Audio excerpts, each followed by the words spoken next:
Sans créer la polémique, comment faisait-on avant? J'ai l'impression, je vous pose une question directe. On se Comment vous débrouillait. faisiez? Oui. On se débrouillait, sauf que la base de données qu'on avait était beaucoup plus restreinte. On a évoqué tout à l'heure des ratios d'agence.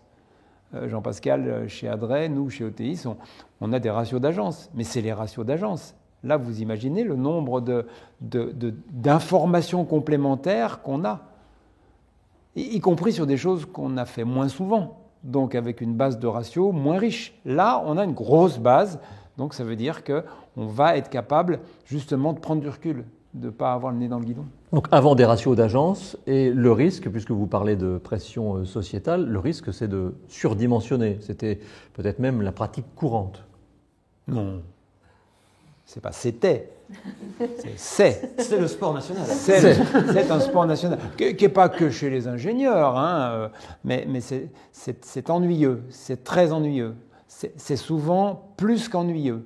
Alors, il y a des sujets sur lesquels surdimensionner, c'est simplement stupide, c'est-à-dire que, et un stupide qui va finir par coûter très cher. Hein. J'ai parlé de transition énergétique et environnementale tout à l'heure. Chaque fois que je surdimensionne quelque chose, je consomme du carbone. Je fabrique du carbone, pardon, je consomme de l'énergie grise pour rien, et en plus, je vais avoir ensuite, dans la durée, puisqu'il faut s'inscrire dans la durée, je vais avoir à entretenir quelque chose de trop gros, trop cher, je vais avoir à renouveler quelque chose de trop gros, trop cher, donc c'est complètement contre-productif. Donc c'est pour ça que c'est très important de bien comprendre le besoin pour ensuite, y compris, décider qu'on fait un surdimensionnement. Puisqu'il y a des besoins qui évoluent, il y a des besoins qui vont évoluer, donc, mais je prends la décision en connaissance de cause.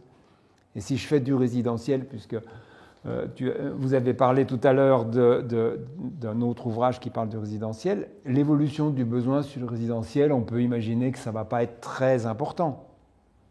Alors que vous faites une rénovation de gymnase avec l'exemple classique qui est déjà arrivé à tout le monde, vous faites une rénovation de gymnase avec des locaux sanitaires dans un état de délabrement ou pas attractif, ou vilain, ou pas agréable, ou inconfortable, la consommation de choses sanitaires est ridicule, parce que les gens n'y vont pas.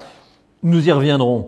Vous avez évoqué donc le surdimensionnement. La question que vous avez posée à la filière Olivier Brogy sur ce sujet est la suivante. Avez-vous pour habitude de surévaluer le besoin ou de surdimensionner votre production ECS pour parer à des imprévus? Alors, je ne vous pose pas la question, je ne voudrais pas vous mettre mal à l'aise, mais enfin, le résultat, c'est serré hein, quand même. Le résultat est serré, 50-50. Donc, il y a 52% qui ont l'honnêteté de dire qu'ils font du surdimensionnement. Je pense qu'il y en a beaucoup plus que ça et ce n'est pas Bruno qui nous dira le contraire, je pense.